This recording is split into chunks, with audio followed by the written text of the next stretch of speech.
Welcome back to the In Goal Radio podcast. That's right, folks. 3 weeks in a row of me driving the bus. I am Woody. I am with Hutch, and Darren Millard is on assignment. Unfortunately for him, it's not the happy assignment that he was hoping for, which would be a plane ride back to Carolina for Game 7, but rather cleaning out the locker rooms down in Vegas after a memorable but tough for him and his crew Stanley Cup Final. So we're thinking about you, and obviously this is the challenge of the job and having relationships in all the different markets.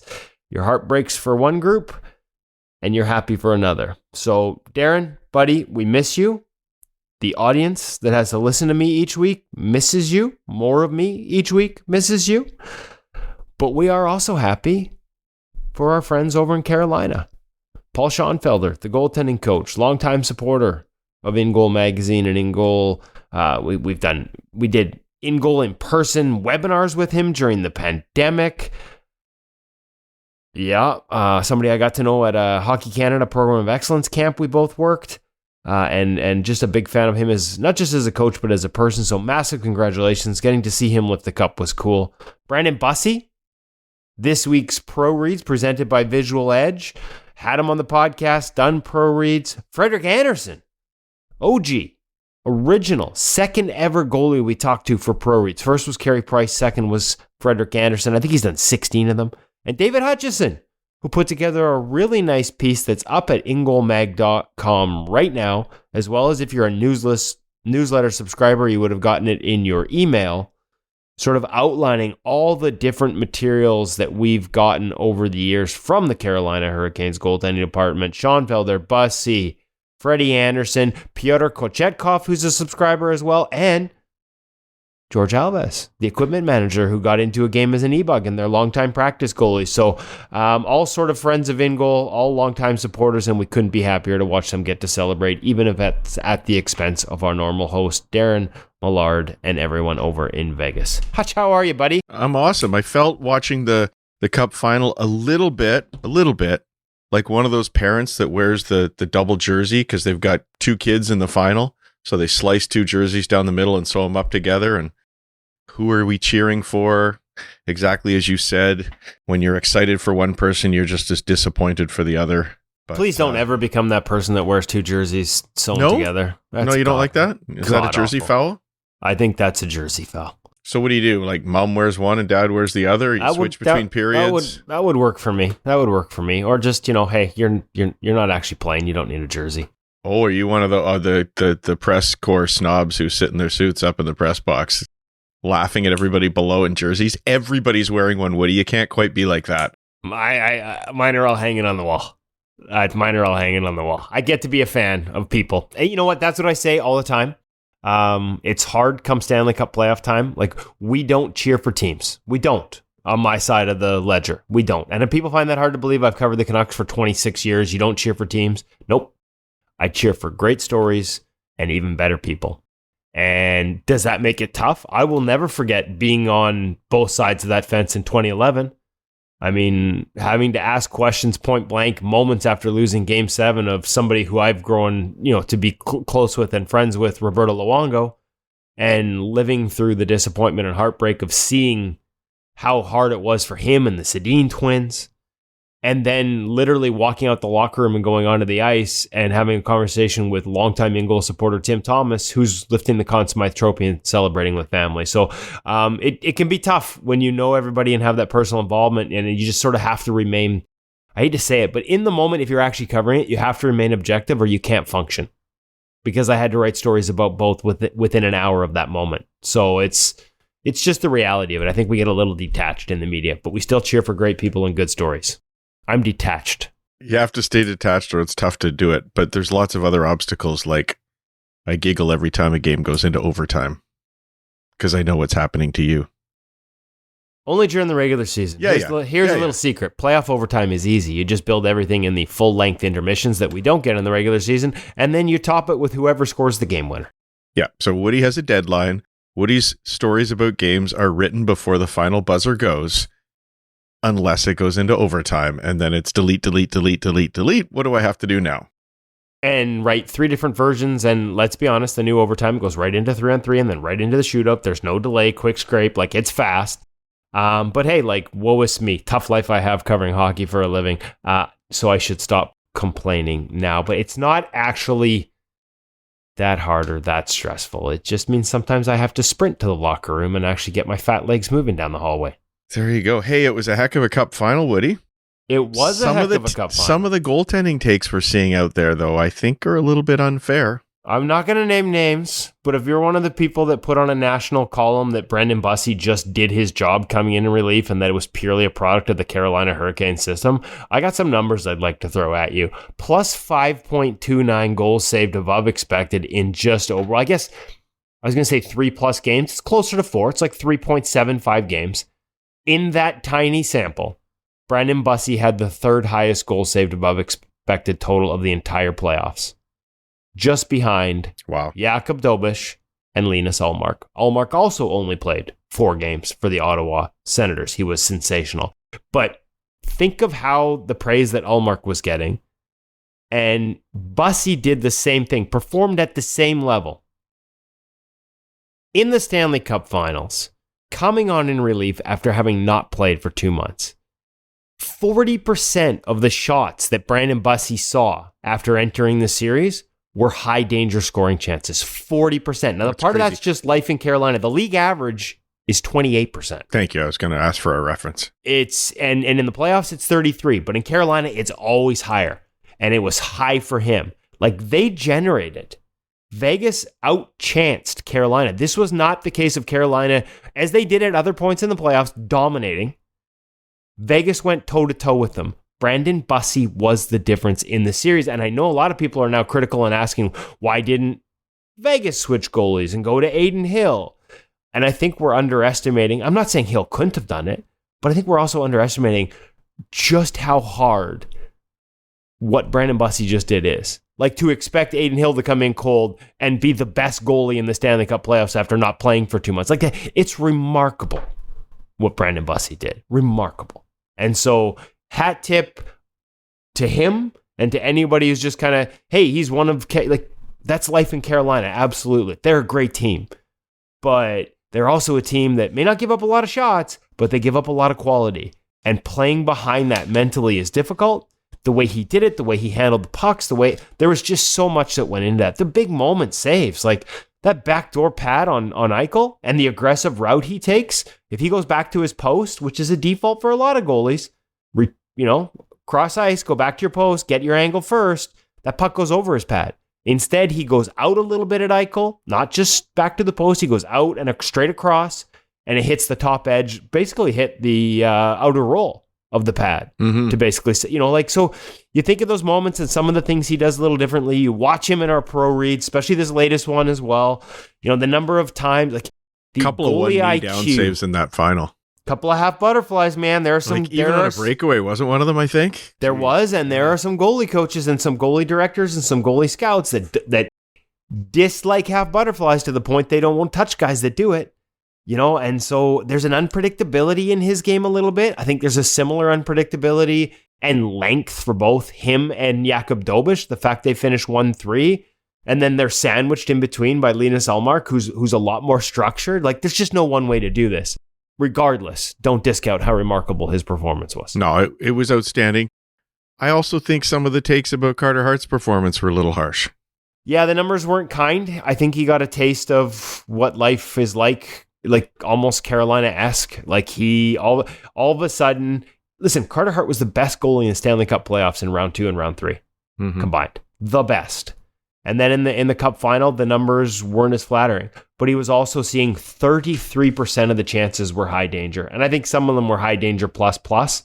And again, if you're Carolina, it doesn't make it less remarkable, but you're somewhat used to that style.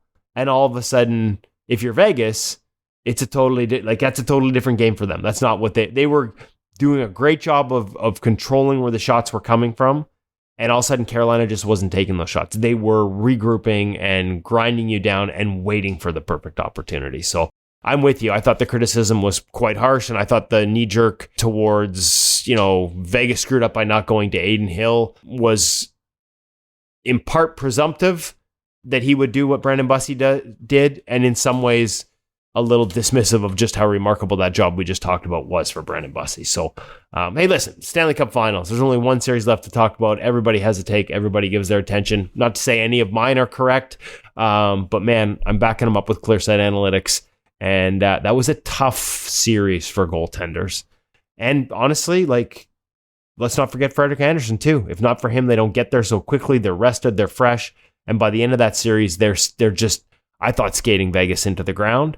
And that's in part because Freddie Andersen helped them get through the early series in such a timely fashion. Outside of the first game against Montreal, those first 3 rounds, he was just as remarkable. That second game against Ottawa, the double overtime game, like 3 or 4 goals saved above expected, and that one alone. So hat tip to Frederik Andersen, and what a remarkable story and remarkable run. And immortal, man.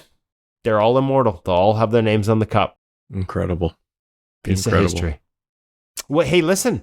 You know what? We're so focused on the Stanley Cup Final that we almost forgot another in-goal supporter and former podcast, in-goal radio podcast guest winning a championship last night. How about Cam Johnson in the ECHL? His Kelly Cup. 4th Kelly Cup, 3rd time as MVP. Amazing. So shout out to the Florida Everblades, and especially to Cam Johnson, who was such a great guest on the In-Goal Radio podcast a couple of years ago. I think after the 3rd title and 2nd MVP, 4 titles and 3 playoff MVPs. Like, that's a remarkable run for a goaltender who, as he told us, like, just very much loves the life he lives down there, playing in the ECHL, playing in Naples, Florida with the Everblades, an organization that just keeps winning. Incredible. You'd think a record like that would get a guy a shot somewhere else, but hockey has different ways of looking at things. Well, and if you go back and listen to that interview, I don't know how much he wants that shot. Yeah. Right? Like, it's not like somebody's giving you an NHL one way. He loves his life down there. He's got a family life, young child. Like, just he lives a great life down there. That's you got to respect something. Respect that. Lifestyle matters. Family matters. There's not a lot of money getting tossed around at that level. It's probably the reason that you and I have, stuck it out at Beer League and not decided to climb the ladder. That and my inability just because family to stop means pucks. so much. Yeah, that's true. That's true. Mm-hmm. Hey, speaking of remarkable performances, we are already 13 minutes in, and I have not mentioned our NHL Sense Arena feature guest this week. Henrik Haukeland. So good. From Norway. Defeated, this one hurts a little bit for us as Canadians, but defeated Canada 3-2 in the bronze medal game in overtime. First ever bronze medal for Norway, but he's so much more than the top goaltender at the World Championships this year. The 31-year-old has played in the top leagues in Sweden, in Finland, and now in Germany. 2023 DEL, German top pro-level league, goalie of the year. Like, he's accomplished. And speaking of guys who need a shot somewhere else. Yeah, we've kind of talked about that a little bit in the podcast. Like, if he, remarkable to me, he hasn't gotten that sniff yet. The job he did at the World Championships was remarkable. He's got some great background, including, we've talked about it with USA Hockey, about how they point to Norway as an example in terms of the way they run sports. No keeping score up until a certain age. I think he said 12 or 13. Some great examples for youth sports in there. We get into that. We get into his career, his influences, his performance at the World Championship. This week's NHL Sense Arena feature guest, Henrik Haukeland from Norway. But first, before we get to him, so that was my tease. We need to get to the hockey shop, catch up with our friend Cam. If you're not familiar, folks, it is the craziest time of year ever at the hockey shop. Now, I know a lot of you, it's into June. Some of you maybe not thinking that much about hockey, but it's time to get gear for next year. And there's no better place to go get it than the Hockey Shop Source for Sports, the Hockey Shop in Langley, thehockeyshop.com. They've got all the latest, top-end pro level, second price points, and down below right into youth gear. And as that new stuff comes in and they make room, they're clearing out the old stuff. So make sure you check it out at thehockeyshop.com. Make sure you check out Cam and his crew if you have any questions. They'll make sure that they don't just get you the best deal on gear, but they make sure it's for gear that suits the way you play and the way you want your equipment to feel. It is goalies helping goalies at the Hockey Shop Source for Sports, thehockeyshop.com, including this week's Sit Down with Cam, where we talk about the True Catalyst Nitro product. Okay, I'm a little confused here. We've done Nitro, right? Nitro Pro.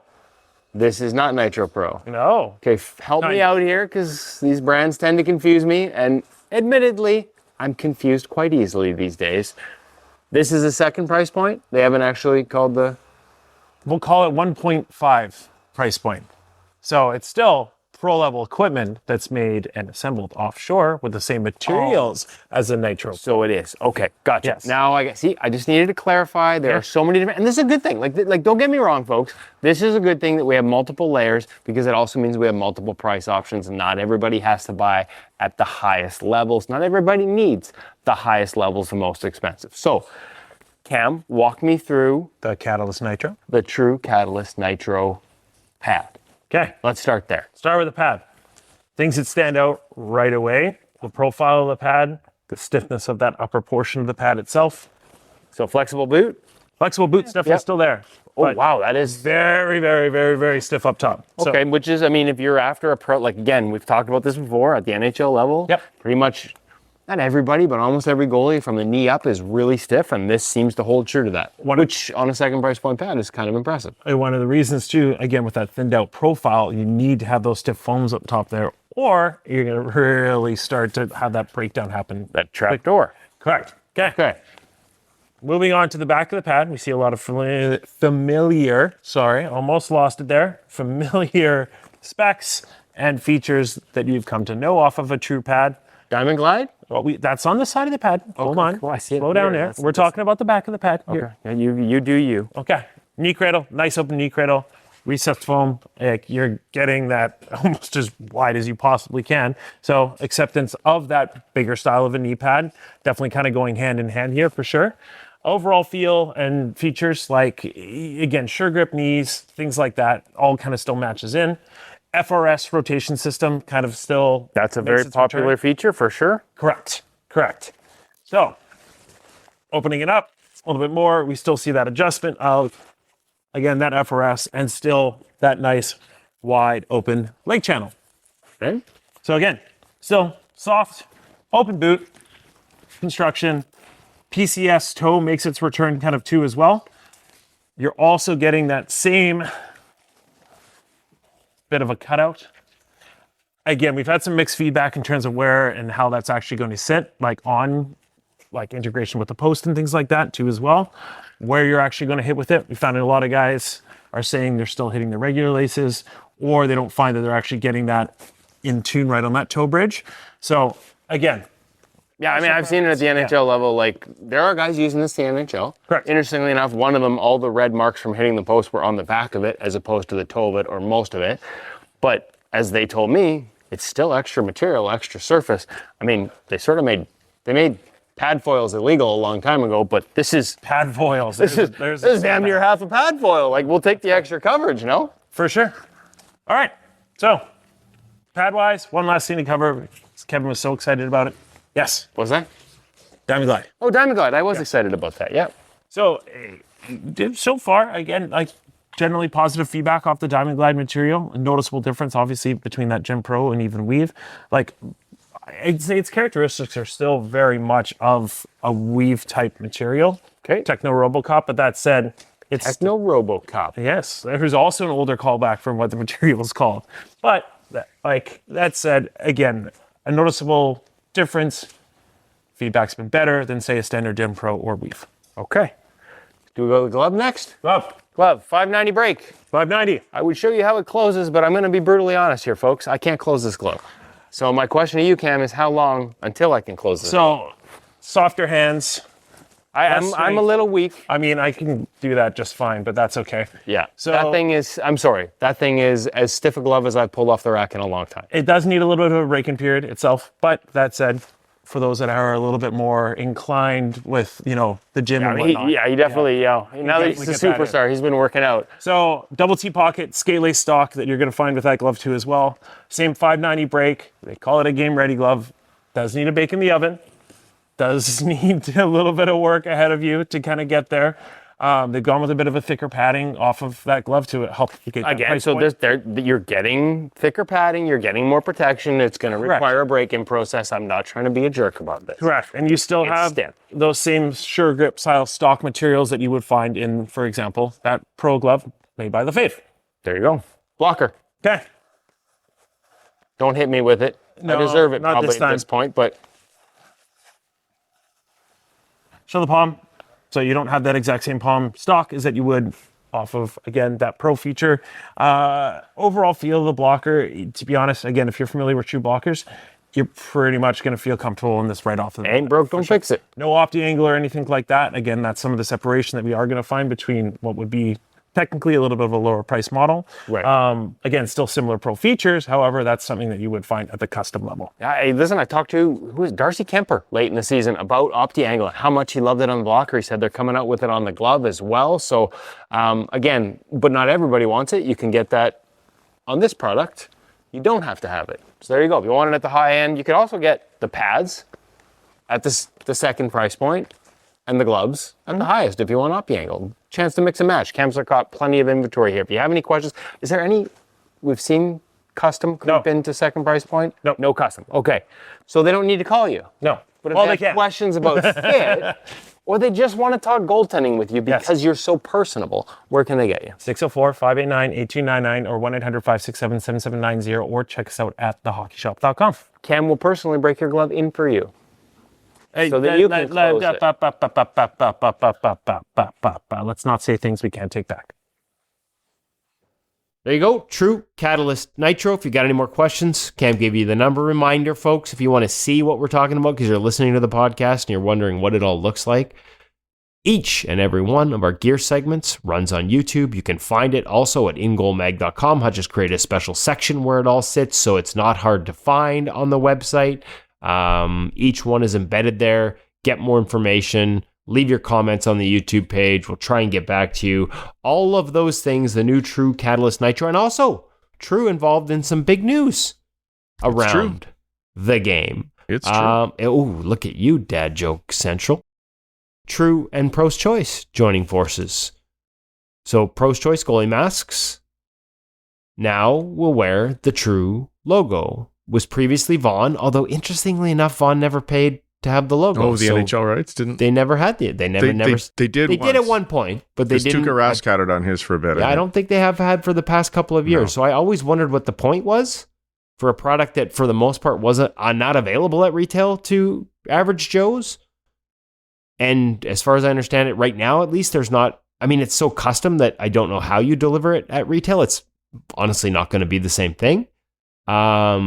But now it's got True on it. So, listen, there are a lot of guys wearing both at the National Hockey League level, True and Pro's Choice, very popular brands. We'll see where this goes in terms of, head-to-toe deals and things like that, whether it changes some of the parameters around that. This is an extremely popular product, and now it's got the logo of another extremely popular product in the NHL. So, interesting times in the gear industry. Interestingly enough, two of the more old school sort of producers of equipment in terms of both the LaFaves and True and Dom over at Pro's Choice. Like, not so much about the latest and greatest tech. Like, if you ever had a Pro's Choice, like it's a heavier mask, it tests really well. There's some sort of questions about how much foam was put in the test mask versus how much is in the mask of the NHL goaltenders that actually wear it. But I talked to these guys in the NHL, and a lot of them switched, not because of anything other than, I think there's a shelf appeal. There's a look that goalies really love. But most of the guys I talk to, it's the test results, which I find really interesting given some of the stories we've heard about them. So at the end of the day, two great products joining forces in the National Hockey League. I'm curious to see. I think we'll see a lot more True on the masks as that logo is now on there. If you're a painter, if you're a goalie, and you want to continue with last year's mask, does your painter have to repaint it?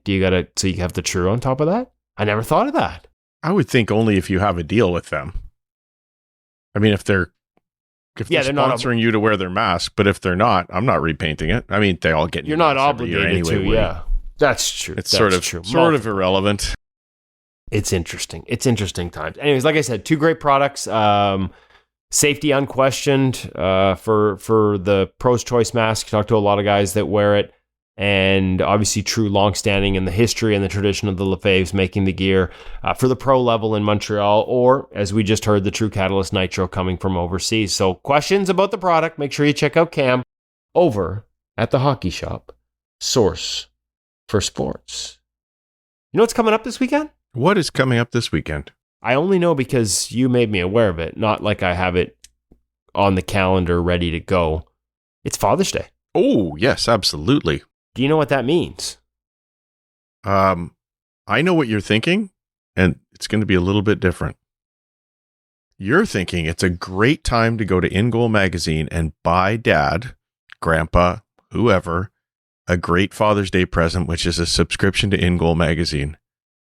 I was digging into it, though, and what really happened last year is 50 some odd goaltenders bought themselves subscriptions on Father's Day, not gifts. Dad went and said, I'm going to treat myself. Treat yourself. Treat yourself to a subscription to In Goal magazine. On the website, ingoalmag.com, we've got a special banner there if you want to get yourself a gift subscription or get a gift subscription for the father goaltender in your life. Make sure you go check it out now. Or if you just want to buy one for yourself because you know your kids forgot and all they got you was a lousy pair of socks and their love, and you feel like you need more, then go over to ingoalmag.com and get yourself a gift subscription for Father's Day. Oh my gosh. No better way to become a better goaltender. I got it. Next year for Father's Day, we have to give away a lousy pair of socks with every subscription, I think, Woody. Can they be like the hockey socks, but with your face on them? There you go. You know, like you see, I think I've seen like the Carey Price socks. Oh, I think Kevin Woodley socks. People would be down with that one. Just an image of my warm-up stick? No, me just holding my warm-up just stick? Your pretty face. Yeah. One of those photos we have of you when you'd lost your teeth. Oh, there's some pretty good photos back then. I prefer not to let them resurface. Combine the lost tooth with the pandemic shoulder-length hair, and my kids calling me meth head Santa at that point when I grew out the beard. You were a beauty. Yeah, it was beauty, not in the literal sense. All right. Hey, Vizual Edge. Pro Reads, presented by Vizual Edge. Ooh, almost like we planned it. Now, I got to say, it was Brandon Bussi's turn to be our Pro Reads featured guest.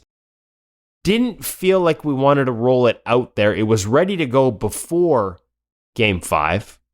We decided to wait till after they hoisted the cup before we put it out there. So it wasn't this wasn't us going, let's wait and run Bussi to take advantage of the fact he won the cup. We actually had him in the queue, and then we thought just out of let's not draw extra attention to him in the midst of it. Let's wait. It's up now. It is a great breakdown on low-high plays. And interestingly enough, it follows up another low-high pop pass that he ran the last time he was a guest a little over a month ago, but he plays them differently. So getting his explanation on that, including acknowledgments of some of the mistakes he made as he reviews the footage himself, part of that honesty that he brings to the table, the amount of scans, times he looks off the puck in this clip, so important.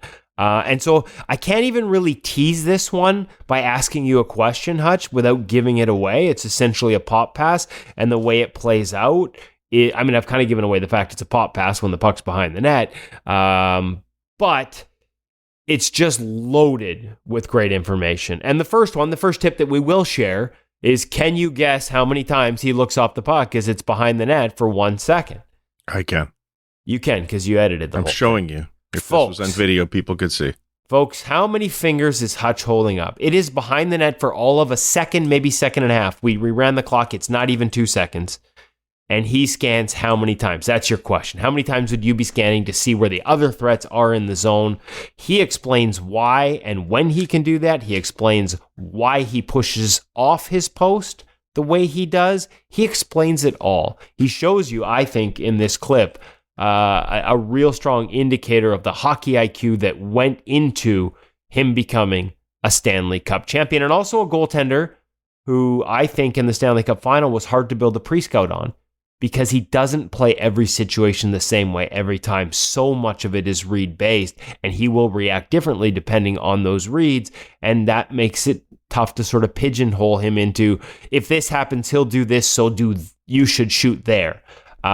Just a big part of, another element that makes him special. So if you want to get better at reading the game, make sure you check out In Goal Mag, In Goal Magazines, ingoalmag.com, Pro Reads, the latest one featuring Brandon Bussi. And remember, if you're a member and you can get into that Pro Reads, you can get double the discount, 20% off a subscription to Vizual Edge to help train your brain and your eyes. If you're not an In Goal member, you can still get 10% off using the code INGOAL, INGOAL, all caps.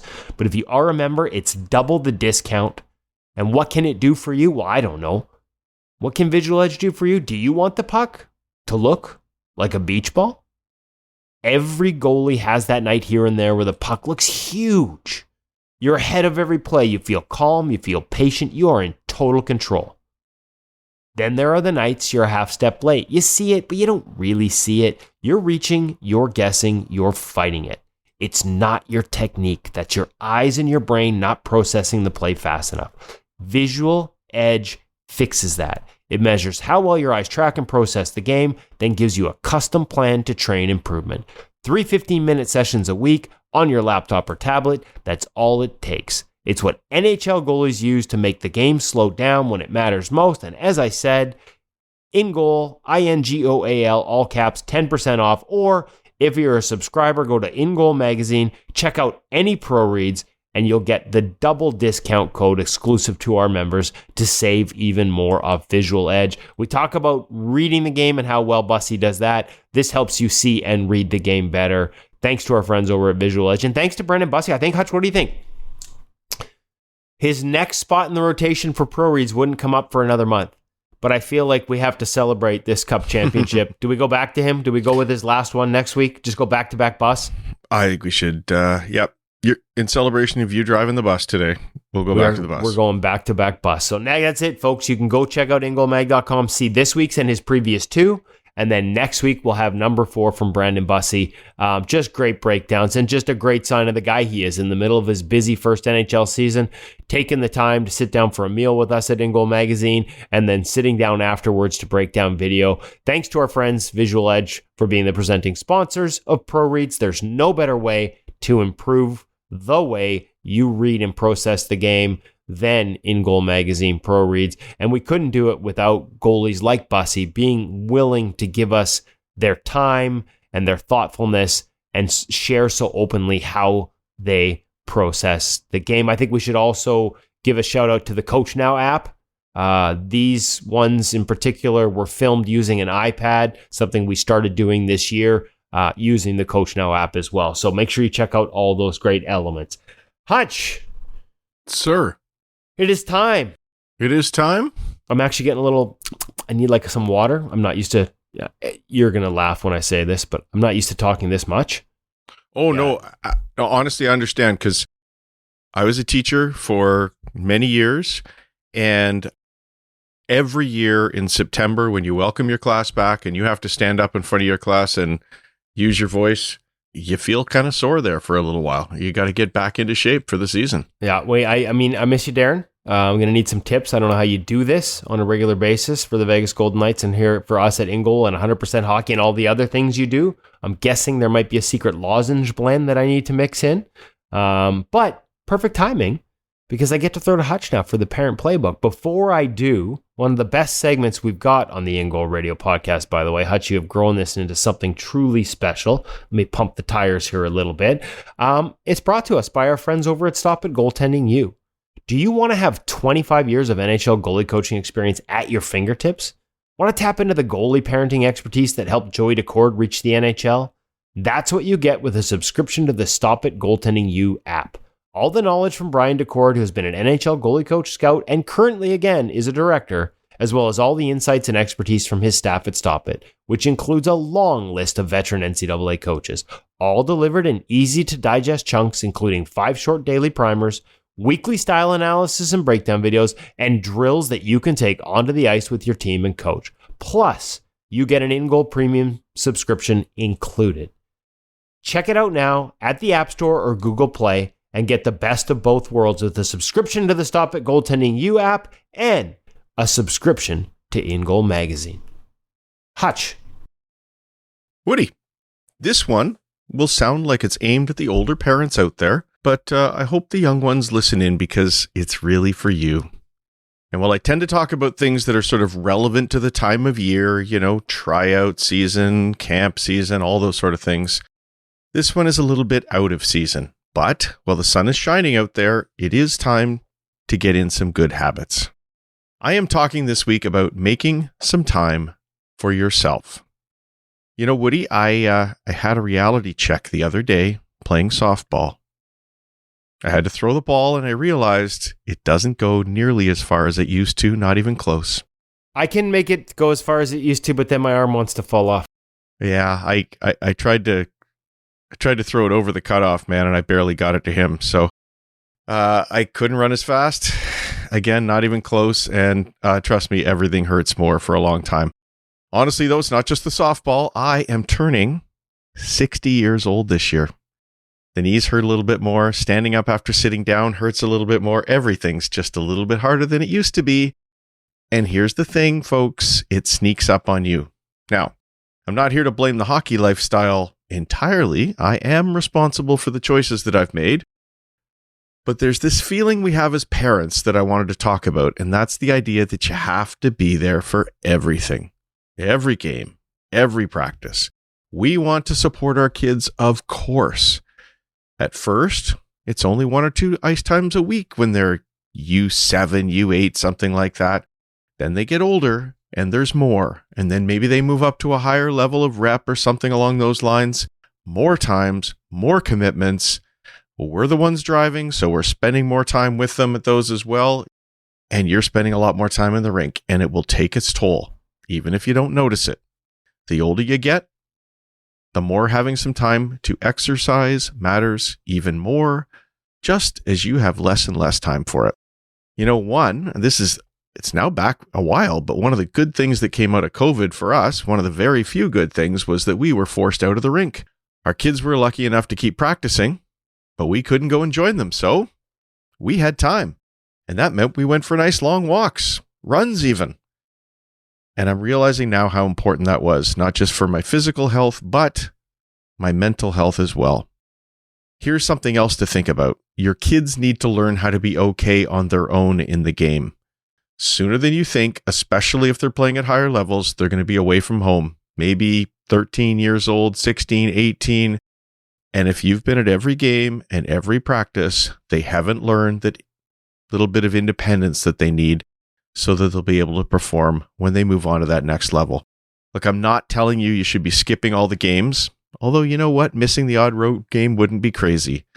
And when you do drop them off at practice, well, maybe you and a couple of the other parents should go for a walk instead of just sitting in the rink. Because yeah, the social time is really important for us parents as well. But do something for yourself. Trust me on this, as you get a little older, as they get a little older, that's when you need the exercise the most. And it's when you've got the least amount of time for it. There are more and more responsibilities. Life gets busier. So give yourself permission to take some time for yourself. Your kids will be fine. It will actually be good for them. And you will be healthier for it physically and mentally. And me now, I got to go make up for some lost time here when it comes to my own physical and mental health. So that's what I'm going to do. 60. I know. It's crazy. Dude. Do you know what you need to start doing again?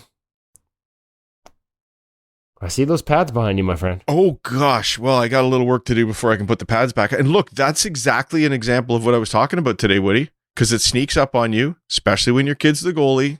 You got busy. And when you're a goalie. Playing yourself. And then, you know, Maddie hit Bantam, and it was off to all sorts of crazy stuff he was doing at the time. And it's just a lot harder for me to do it. And when you're a beer league goaltender, it's a lot harder to not show up for games. You know, if the third line left winger doesn't make it, nobody's too upset. But come on, nobody's got a third line in beer league. Come on. Yeah, fair enough. Well, either that or everybody's a third liner. Yeah, it's true. So, that's true. We only have fourth liners on my team, Hutch. Yeah, exactly. Don't tell them I said that. So yeah, one day we will get the pads back on, no question. So I will make a recommendation because now this is going to be my goal to push you to get the pads back on. now that I know we've got a conscious health effort kit going here. Mm-hmm. I'm going to recommend two things. I'm going to recommend Maria Mountain's program. She's the best. For the hips. Mm-hmm. I'm also going to recommend James Wendland 5 Damn Things for the hips. Do you know that you know what? I don't even want to say this out loud and put this into the ether. Where is the wood that I need to knock on before I make this statement? God, I'm going to do it. I'm going to do it anyways. Have not had a lower body injury sustained since starting 5 Damn Things for the hips. The way Nice. and just the butterfly mobility and width and flexibility and how that sort of anchors everything. We've had pro goalies try it for the first time and be like, why did nobody show me this? So if you, like Hutch, are thinking of putting your mental and physical health first and getting back out on the ice after a long time off of it, as a goaltending parent, we know many that fall into the same boat. Those are good places to start. Some who take it up as a parent, you might want to take up goaltending. Like myself in my mid-30s. And if I could tease it, retake it up and become a goaltending coach of a PWHL championship team, the Montreal Victoire. So teasing next week's guest. Just say, we are not talking about you here, Woody. No, good Lord. I couldn't coach my way out of a wet paper bag. But Bruno Pierre Guillemette, that is how he got back into it. So a fascinating tease for next week's feature guest. But first, let's get to this week's feature guest. And before we do hear from Henrik Haukeland of Team Norway and Straubing Tigers of the DEL, let's hear about our friends over at NHL Sense Arena. This week's feature interview is brought to you by NHL Sense Arena, the off-ice training tool that builds the part of the game that we all know we need so badly, and that is the reads. And they've just dropped something for the summer grind, new monthly summer training packs, a focused set of objectives that you work through each month. So instead of aimless reps in the off season, you get a plan, a path, and a way to actually track your progress. You get emails, in fact, telling you how things are going. June kicks it off with what they're calling Elite Campus Prep, which is built around exactly what coaches are looking for at summer camps and showcases: tracking, reads, reactions, positioning, work through a structured progression of drills, and the shooters for those drills are from real D1 programs: Boston University, Boston College, UConn, Quinnipiac. You are learning to read real college caliber shots in your headset all summer long. Every pack comes with a goalie checklist that you can print or keep on your phone, plus weekly emails, as I mentioned, that's going to keep you on track. Complete every objective in June and you're going to get an exclusive reward, but only during the challenge window. Oh, and they're giving away a stick as well, and your entries come by doing the campus prep, and you can get more entries by using the goalie advancement program. There's just so many great tools in there for you, and right now, with off-season pricing, annual plan, $399, a savings of over $549 on the ultimate hockey training tool. And there's more to be saved, of course, when you use the code IGM50 at checkout. Head over to sensearena.com and start checking off your first objectives today. To our featured guest, courtesy of NHL Sense Arena, a quick introduction. If you didn't have a chance to watch the World Championships, which I know here in North America, the Stanley Cup playoffs take on a brighter spotlight and it can get overlooked. But the hockey was fantastic. And I think it's important to recognize that outside of North America, the rest of the hockey world views this as one of the biggest things. And for the players taking part, this is massive. Wearing your country's jersey. We had a lot of first-timers. Talked about Devin Cooley for the Americans. Talked about Jet Greaves for the Canadians. Had a fantastic tournament. Ended up being on the wrong side of this one, though, against this week's featured guest, Henrik Haukeland of Norway. Again, maybe people just discovering him based on backstopping Norway to its first ever medal at the World Championships. But this is a gentleman who was, in addition to being named the best goalie of this World Championship, an 8-time World Championship participant with Norway, 2018 Olympian. He beat the Swedes, including a penalty shot on Lucas Raymond, shorthanded, 2-0 over Latvia, and then 3-2 in overtime against Canada. Finishes the tournament with a .938 save percentage and 3 shutouts, the first Norwegian goaltender to do so. He has played in Sweden's top league, played in Finland's top league, currently playing in Germany's top league, where he was the 2023 goaltender of the year. Without further ado, a great get to know you and some great takeaways, our interview with Henrik Haukeland. Really excited to welcome to the In Goal Radio podcast, Henrik Haukeland. Close. That was close. I tried, Henrik. Don't know if I nailed that. The first ever bronze medal winner for Norway at the World Championships, the 2026 World Championships top goaltender award winner. As a Canadian, it hurt me to watch you beat our home team in the bronze medal game, but what a fantastic tournament you had. Finished with a .938 save percentage. I've been going through your career. You've had an incredible career overseas. I'm really excited to catch up with you today. First off, just thank you for joining us and congratulations. Yeah, thank you. You nailed that pronunciation, so that was good. Yeah, and that was a fun tournament, and we had a good group of guys, and we had fun together, and yeah, it was a very fun experience for us. To pull away from it, there were several big moments and big wins along the way. You get to the bronze medal game against Canada. Maybe some takeaways for you. You've been on the big stage before, so maybe not everybody here in North America knows about you, but you've been the goalie of the year in the DEL. You've played in the SHL in Sweden, top league Liga in Finland. You've had success. You've played in big stages. Is the World Championships, though, in terms of the amount of people, especially in Switzerland, the audience, the stage, was that the biggest one for you? Like, is that the biggest result on the biggest stage for you? Yeah, for sure. Like, I played big games before, but that was it's always something different when you play for your country. It feels like it matters a little bit more. Everybody is watching back home, and it's a special feeling to play for your country, and that was a huge moment in my career, and something that I will never forget. And to play against all those great players, and that was really fun. The World Championship, it's a great tournament. Like, I think the difference between the best teams and maybe the average teams, if you want to call it that, I feel that the difference is kind of getting smaller and smaller every year.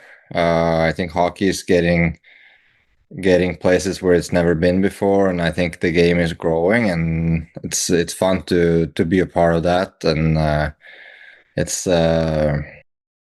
think we are in a good place for Norwegian hockey. We took some steps this tournament, and we finally got a great result, which we can be really proud of. And by doing so, I hope we have maybe sparked a little bit more interest in Norway. Back home, it's soccer, which is the number one sport, and then it's a lot of skiing. But hopefully, hockey can be up there soon, and maybe someday we'll be able to compete full time against Sweden and Finland and those top Scandinavian countries. Well, worlds colliding, right? FIFA World Cup started today, and I saw at the Carolina Hurricanes, I don't know if you saw this yesterday, the Game 5 of the Stanley Cup Finals in Carolina, Team Norway was there to watch. Yeah, I saw that. So it's fun. Hockey is a great sport. Everybody who goes loves it, and it's such a cool sport to enjoy live. And yeah, so I think those guys I saw that too at the Hurricanes game, that they had a good time for sure, and hopefully maybe they will come to some of our games. Love it. Now, okay, I want to get into your roots in the game, and how you got started. But first, let me ask, like you said, playing for your country, there's a pressure that comes with that. Any tools that you've developed along the way that help you play your best in those big pressure moments? Because you had to several times throughout this tournament, in elimination games, in big games against some of the best in the world. You talked about it, like a great result against Sweden. What allows you, what tools have you developed over the years? Maybe some tips or advice that young kids to to make sure you can play your best when that pressure is at its highest point? Yeah, that's a tough question to answer, but I'm going to try as best as I can. I think goaltending is it's a position of failure. So it's like you're gonna get like you're gonna not make a save probably average 2, 3, or 4 times a game. So it's just evident that you're probably gonna let in some goals. And if you accept that and you kind of just embrace and go out and have fun and not think about like consequences. I feel like a lot of goalies like they think about, yeah, what if I do this, or what if this happens, or no, now they got a power play, now they're gonna score, they scored last time. And I feel all those moments and thoughts we have in our brain is kind of like we do stuff which is not it hasn't happened yet, you know what I mean? And we kind of create these scenarios in our head that that something's bad is going to happen, and it's not going to happen. And for me, the biggest thing was just to like kind of to play loose, and if they get a power play, like embrace it, like, yeah, like I'm going to show what kind of goalie I am. I'm going to show that they probably going to test me, and I want to show them how good I am, and kind of have that mentality that you love to be put under hard pressure. And it was kind of like a turning point for me in my career when I started to do that and not feeling this kind of negative emotions and kind of worst case scenario thinking. They're just like the goaltending, and especially it's a position where you're probably gonna fail a couple times a game, and that's okay, because the matters most is what you do after, and how you respond, and how you see the game after that, and get comfortable with playing your own game. No, does that, I mean, there's a lot of great advice in there. It echoes some of the things we've heard from sports psychologists I mean, we've been doing this for a few years now, and we've talked to a few over the years, and I've heard that before. Was there somebody that helped you get there that you're comfortable sharing? I mean, my parents are pretty good help for me. Okay. They both both work in medicine, and deal with a lot of sick people, and they have way more important jobs than what I have. So it's kind of yeah, that's kind of where I got my like probably my best advice from, is like to just have fun. Yeah, and Perspective. exactly. Doesn't matter if you let in 1, 2, or 3, 4 goals. Like the sun is coming up tomorrow, and they will love you as much tomorrow as they did today. So yeah. I love it. I mentioned played internationally in some of the top leagues, Finland, Sweden, in Germany right now. But your roots in the game, in Norway. I'm fascinated to ask you about what it was like growing up. I don't know if you've heard any of the podcasts where we've talked about like when USA Hockey, Steve Thompson, when they do their bronze medal goalie coaching certification program, they actually point to Norway as an example, with some of the models over there in terms of not keeping score at early ages and just emphasizing the right things. Can you share some of your experiences in the sport, how you became a goalie even? Yeah, it was I started when I was 5 years old, and started to go to the kind of every Sunday, or the skating school or whatever, and then kind of did that until and then you start maybe 2 times a week, 3 times a week. In my hometown, it's only one ice rink, so it's tough for kids to get ice time here. Okay. And they so I kind of started that, and then I think around 12 or 13 I became a goalie full time. I mean, I always say that every kid wants to be a goalie, but it's only the crazy ones who stay goalies. So it was I started full time playing goalie as 12, 13, and then when I was 15, I moved to Sweden to go to like kind of like the, I'm not sure what you call that in North America, but like the you in here we call it like a high school, and then I went there for 2 years, and then I went back to Norway again to play for the men's team, and that's kind of like how I started my pro career. Yeah. So yeah. What kind of like well, first off, what drew you to the position? You know, what was it about goaltending that why were you one of the ones that stuck with it?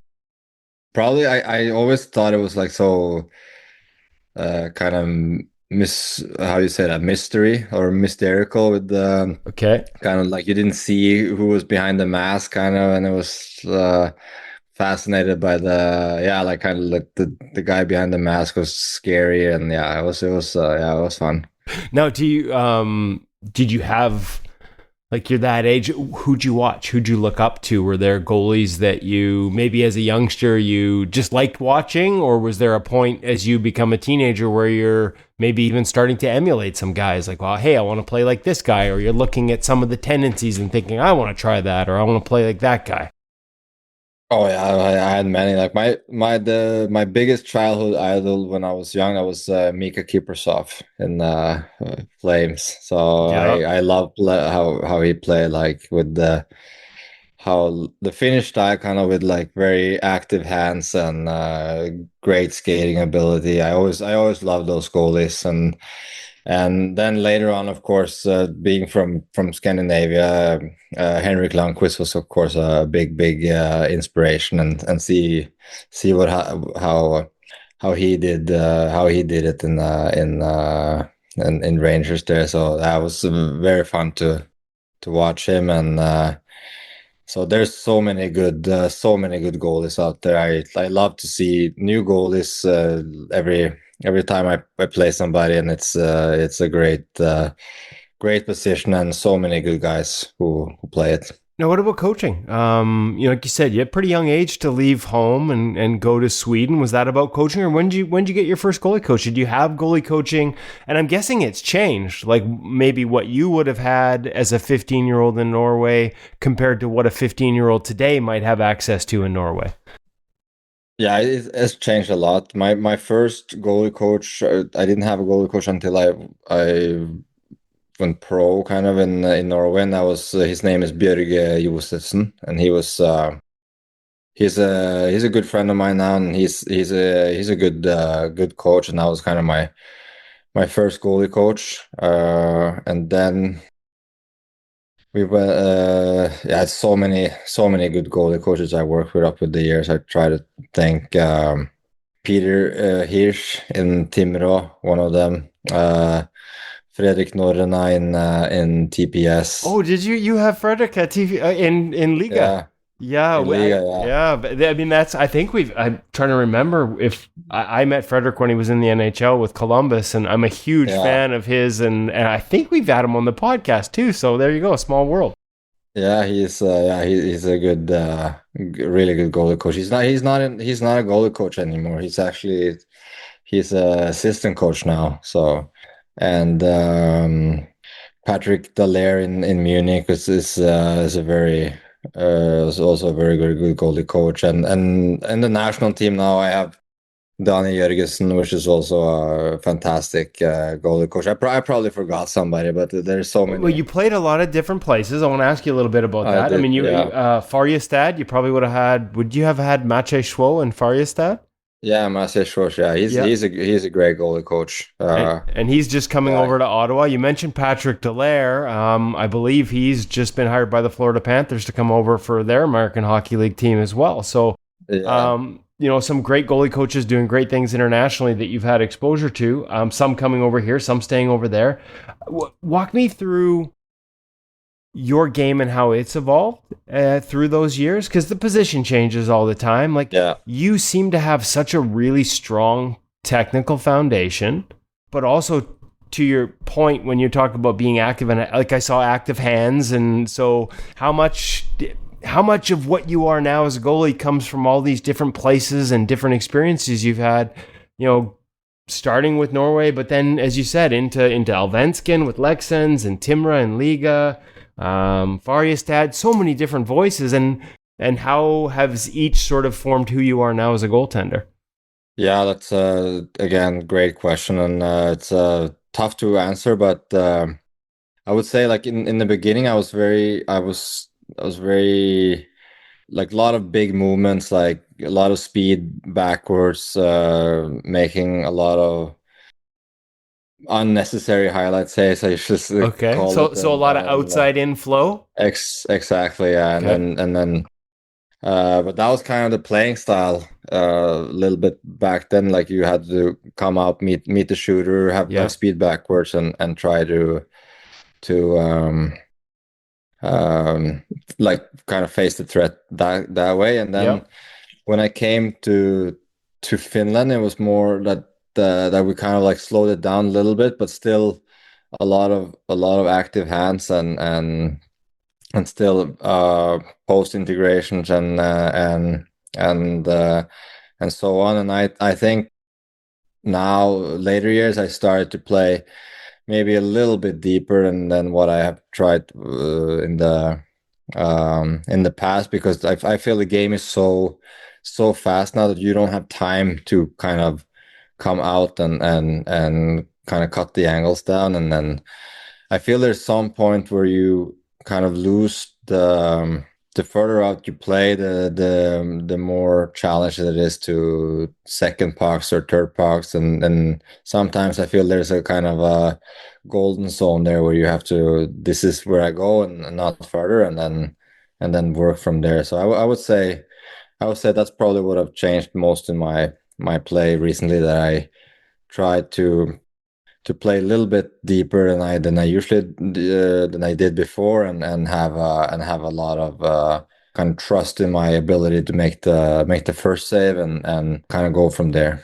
So, I mean, used to be a little more outside in. Fair to say then that from that conservative depth, maybe not quite Henrik Lundqvist to refer to one of your childhood idols in terms of, but a little more inside out, like short movements, shorter routes in the crease. And then maybe when you read a shot, like I saw there were times when there is a look, you will take a step out.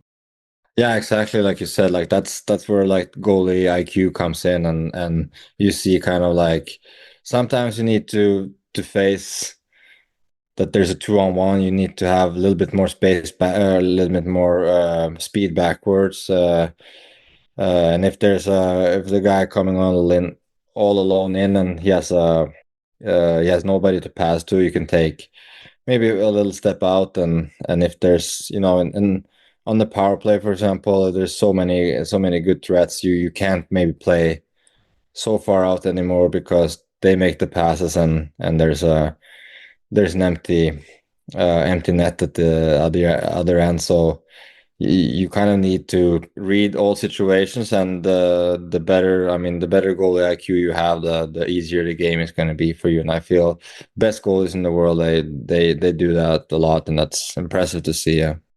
Goalie IQ for you, you've played for pro for over a decade. Is it just experience, Henrik, or you know, are there things, if you were to go talk to 21-year-old Henrik and say, hey, we need to improve our goalie IQ, here's how to do it, without having the 10 years of experience to learn it, would you point to video, conversations with goalie coaches? What would be the advice you give to young goalies to get better with their goalie IQ?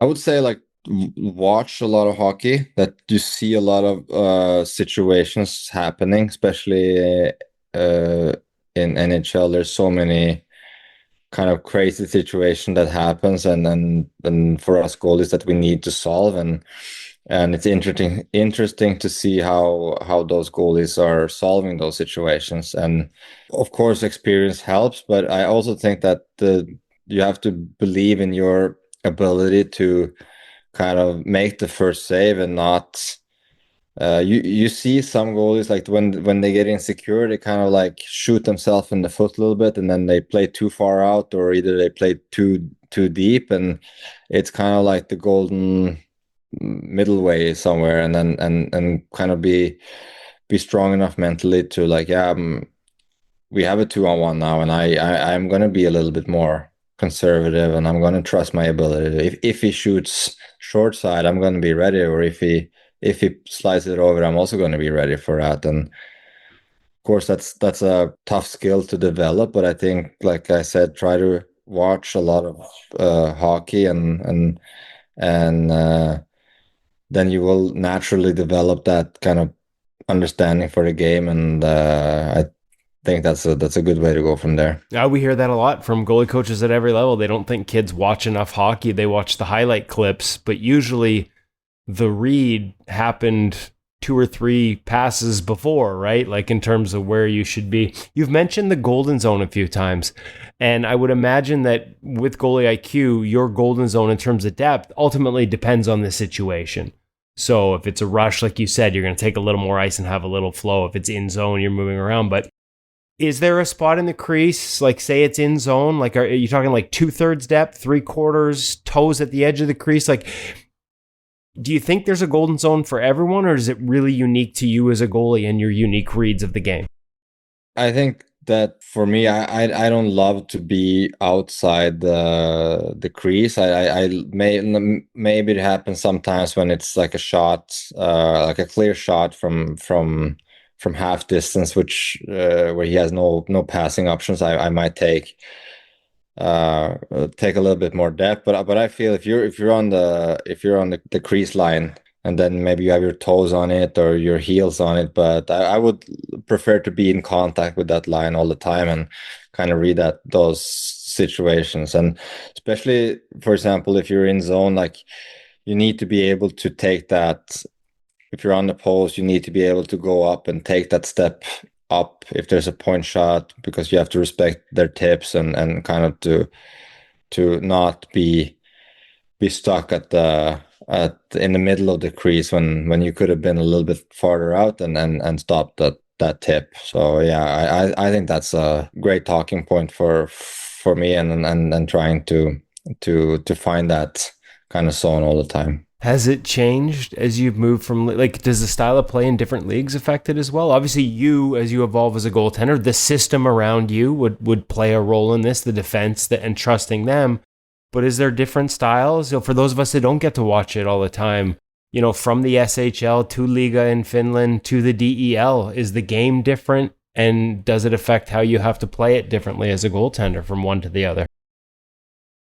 Yeah, I think SHL and Liga are two very, very, I wouldn't say, like, they're very structured. Like they take a lot of pride in their work without the puck, and they want to create the tough moments for the attacking teams, and they take a lot of pride in it. So it's not maybe so open in those leagues. So you might not see a lot of action and a lot of shots, but when you do, you will have a grade A for sure. So you have to be ready for that. So it's also tough to. I was just going to say, that's not easy to do. Any advice on that? Because I think we're seeing this in the Stanley Cup Final. Like, Carolina doesn't give up a lot of shots, but when they do, it's a grade A. And Vegas has kind of been the same way, at least in the Cup Final. And everyone's like, oh, you can't give up 4 goals on 8 shots. And I'm like, but if all 8 shots are grade A++, like, it's hard.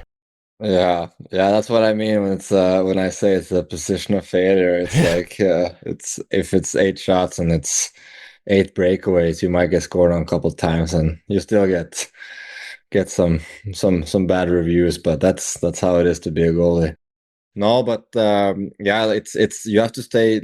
It's a tough goal. You have to stay ready all the time. Maybe, I don't know, like stay loose, stay warm, do some movement, but mostly I felt that if you do some kind of like you play with the thought that they have a breakaway or they have a 2-on-1 sometimes in the game, and then you kind of like you're kind of expecting that already, and then embrace it. You kind of feel that if you get a power play, for example, you know that they might get a 2-on-1 on this power play, so you have to stay ready for that. And yeah, so just staying like engaged mentally helps you. Exactly. Yeah. Okay, so then you go over to the DEL, and is it a little, not in a critical way, but less structured, a little looser, more chances, busier as a goalie?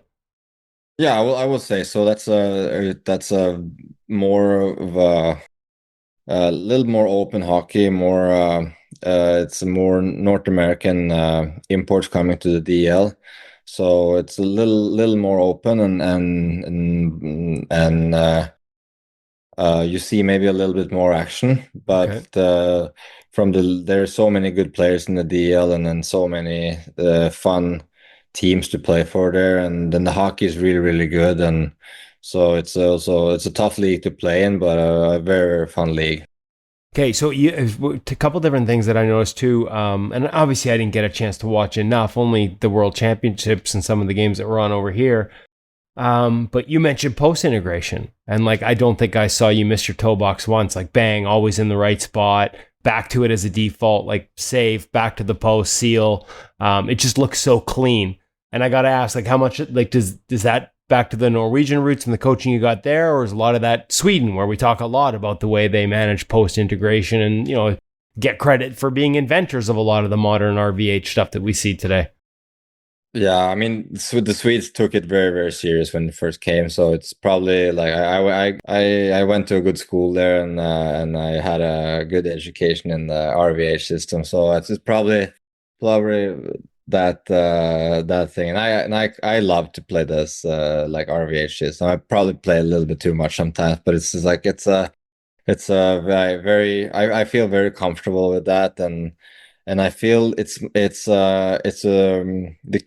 key for me is kind of like your exits, like when to leave it and when to kind of stay on your feet, and or like when to leave the RVH to come out on your feet standing and make the save. So it's a lot of work, and that's also about like goalie IQ and how you kind of read situations and feel the danger, and when to move into your to RVH, or when to kind of stay calm and stay poised and try to read what's going to happen next. Well, it's funny you say exits, because usually good exits are set up by good entries, and I noticed the entries, right? So as soon as you're in there and in a good alignment, you've set yourself up for that next one very well. So the structure was very evident and really fun to watch. I did want to go back to the sort of, and I wonder, hopefully we don't make too much of it, because we saw there's been a lot of focus on the success at Olympics and internationally in winter sports, and that philosophy of competition, but without keeping score at a young age. Like I said, USA Hockey, when we went through the bronze medal class, we saw a movie on it and talked about it. How do you view that now, looking back at that? Or was that a part of your upbringing, or did that come after you were a minor hockey player? Yeah, like both yes and no, because I think a lot of the buzz around like Norwegian winter sports, Right. that we are so good in winter sports, has a lot to do with that we're so good in skiing, and we are a very natural ski nation that would let everybody kind of like, you don't have nothing to do on a Sunday, like you put your skis on and then you go for a ride. So it's a natural thing for us to do, and in the Olympics it's a lot of medal chances for skiers, so it's natural that we're gonna win a lot of medals. But the Norwegian model is that like you said, that you don't keep score for a certain amount of time, and then you have those kids that should probably stay on their level for a long time before they move up to the next level. For example, if there's a kid who's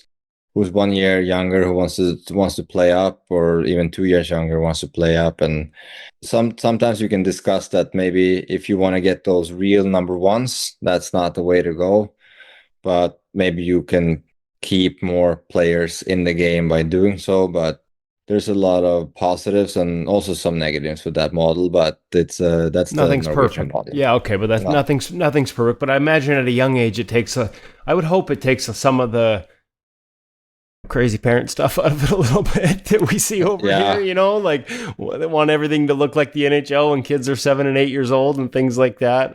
It seems like sometimes things that look idealistic are nothing's perfect, but it sure seems like a great way to start things, at least at a very young age. Yeah, for sure, and it's built to have as many kids as possible to play sports for as long time as possible. So that's kind of the key, or like the headliner of that model. Well, it seems like a pretty good goal to me. And obviously, it Yeah. also produces some elite athletes like yourself, as well as keeping more people involved in a longer time. I want to talk to you a little bit towards the end here about we've kind of walked through the different stages of the career, the World Championships itself. Was there a moment that jumped out at you outside of the bronze medal game and winning that? And, I know some of the names you would have faced there, obviously we're biased here. I mean, I've been covering the NHL for 26 years, and when the Penguins come to town and it's Sidney Crosby, I'm still find myself going, oh man, that's Sidney Crosby, right? So were there any of those moments for you with the different teams? I mean, Lucas Raymond and a penalty shot, shorthanded penalty shot in the Sweden game. Any sort of moments that, and I should be careful here too. You've been at the World Championships before. You've had these moments in other years. We just, more attention to it this year because of the bronze medal. So I don't want to discount the fact you've been doing this for a while and at the highest level. Yeah, no, it's always cool to see those superstar players, and like you said, of course, it was very very cool to see Sidney Crosby and the Canada guys there, and they're so good. It's fun to see what they do in the, like, we all warm up together in the gym. And it's fun to see like what kind of different players do before game, and kind of have like a sneak peek over like what was he doing, and how is he preparing himself for this game. And it's always fun to kind of watch, and maybe you steal something for yourself. And yeah, it was fun to meet them. I actually asked Crosby for his stick after the game, and he gave it to me. So There it you was go. Okay, so obviously I'm not the only one who still like feels like that starstruck by it. But that's good to hear. yeah, no, it was fun. It was a great gesture by him, and he was fantastic about it. And even though he probably was a little bit sad that they lost, but he was very very classy about it. So thank you to him for that. Well, you've 8-time World Championships. Like you've been to the World Championships 8 times, starting at a very young age too. 2018 Olympian. So you've been on the international stage. Have you ever had a chance? Any other guys that you've had a chance to, like you said, watching, warming up? We were talking to Adam Guyan, who was at the Olympics this year, and he talked about like getting on a bike and warming up, and it was Jake Ottinger on the bike next to him, and he started picking his brain and asking him about things like that. Is there any other guys over the years that you'd be like, hey, that might work for me. I'll try that. Oh, so many. I remember. It's funny you say Jack Andre. When I play against him, I like he was also very very good. Played one game against Vasilevsky, and he was also very very fun to watch, and how fast and explosive he is, then how big he is, and just a great athlete, and amazing goalie. And Henrik Lundqvist was another one. I when played against him, and it's always like a very very fun experience to play those in World Championship against those guys. So it's been I probably say the coolest one is probably Vasilevsky. When we play against him, he was at a different level, so it was very fun. He does things, the big cat does things on the ice that I think I pull muscles just watching. Yeah, he's so big, and he's as fast as like a small goalie. So it's like he's even faster than it's just like he was very very impressive to watch, how he does things, and how he warms up. And yeah, it was fun. Right? You're like me. You're just a goalie fan. At some points, we're all just want to watch how the best do it. 2023 goalie of the year in the DEL. Has there ever been opportunities to come over here? Have you ever thought about that? Or you've played in the best leagues in Europe. Has that ever been something that's crossed your mind, or opportunities ever come up? Yeah, it was always a dream for me to go play in North America, and that was a big dream of mine. Unfortunately, I haven't gotten an offer yet. If I would have gotten, then I would have tried it out. But yeah, who knows? Maybe. But I mean, you've had like elite success in some of the most elite leagues in the world. So I hope you don't mind me asking, because I watched your game and I'm like, that looked like a game that translates to me. So yeah, no, it's funny you say, like, I really enjoyed like playing those teams in Canada and US, and having kind of playing that North American game, and I think that would have been a fun, or it would be fun to go over and try it out. And if the chance comes up one day, I would grab it with both hands. So yeah, that would be a dream of mine. Yes. well, there we go. Every goalie director in the NHL and coach listens to this podcast, so we just planted the seed for you. Henrik, this has been fantastic. So many great takeaways, so many lessons for young goalies, fellow pros from that you've shared with us today, that I know they're going to be nodding along and being like, "That's a good idea. That's a good idea. I like it." Congratulations again.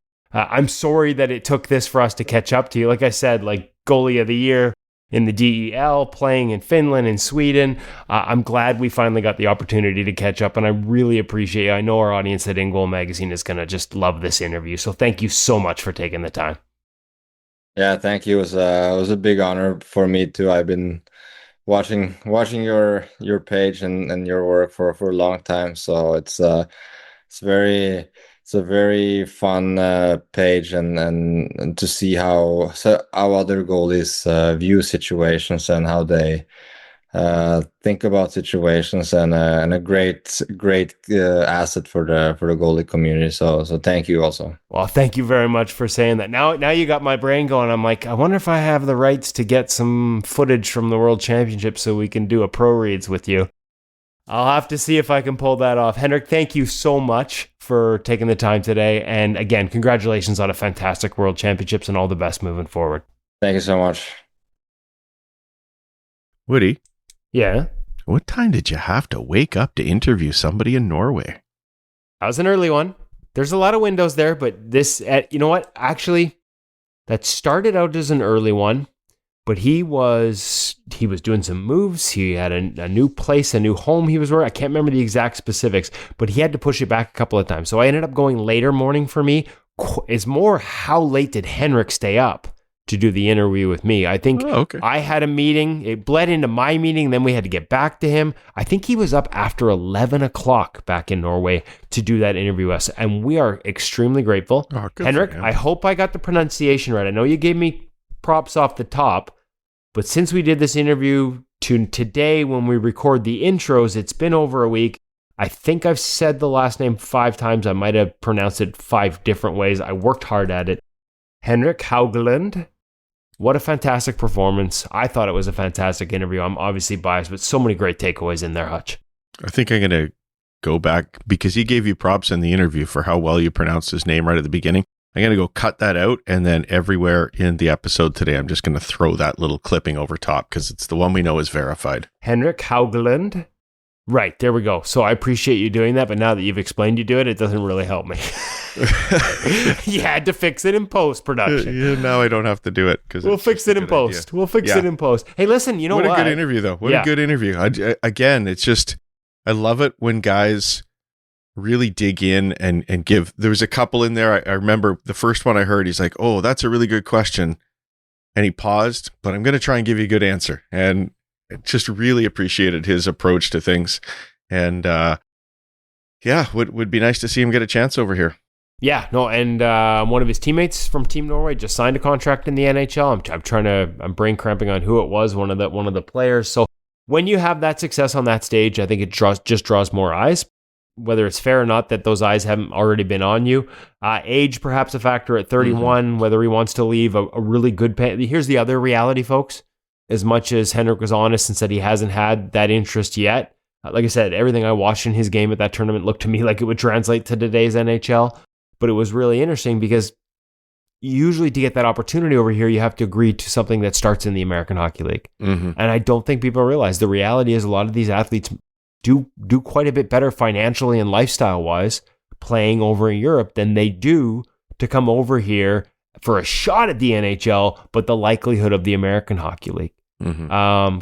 Goes triple-fold for coaches, by the way, who are paid at times peanuts in the American Hockey League. Lowest I heard recently was a 60,000 Canadian for a Canadian franchise American Hockey League goalie coach salary, which is just, they pay them like real coaches over in Europe. So that's one of the reasons you don't see more coming over. But I digress a little bit here. Henrik was awesome. We appreciate his time, and kind of cool to find out that he was a longtime listener of the podcast as well.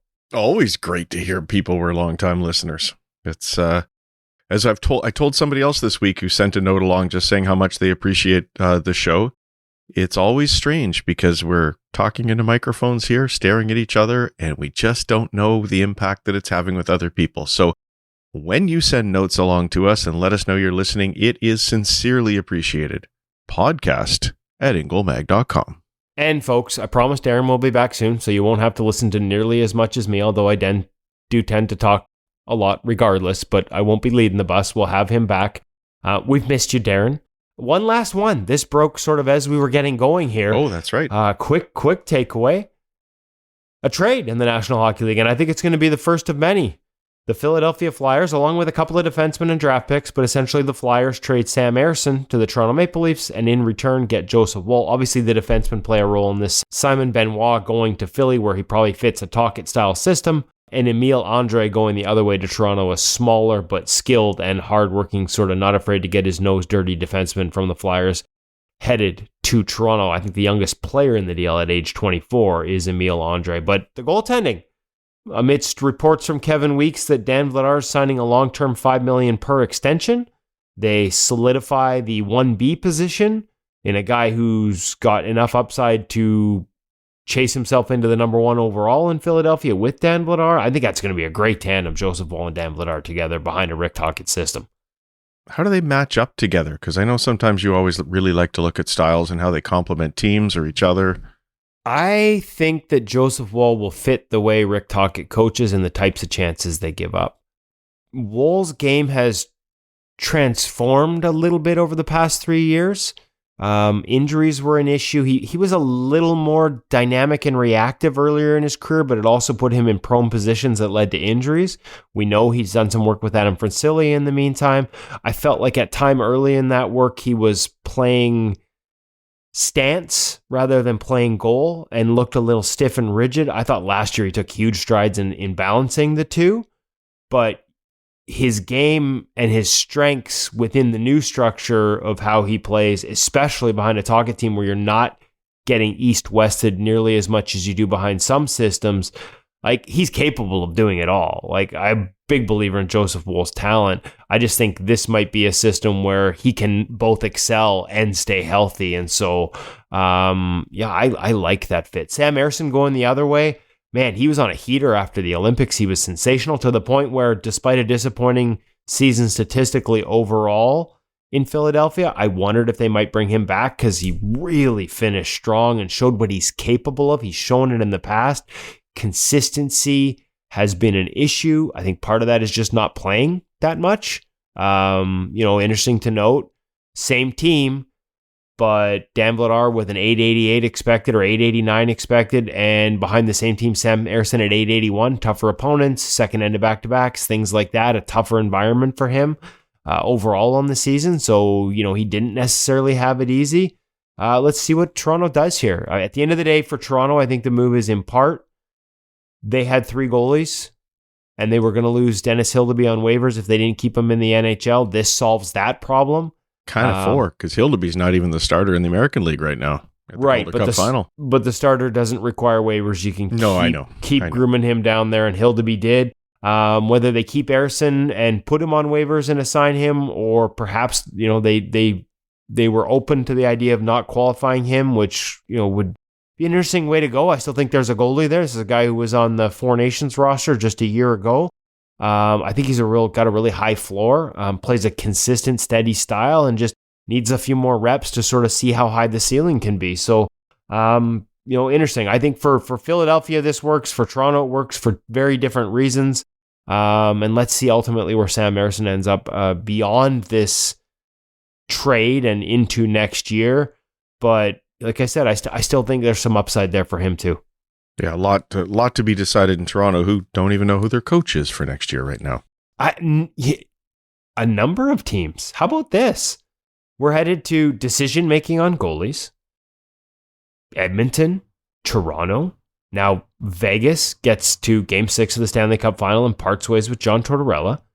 Your question to me just a minute ago was sort of styles of goaltending, fitting systems of teams.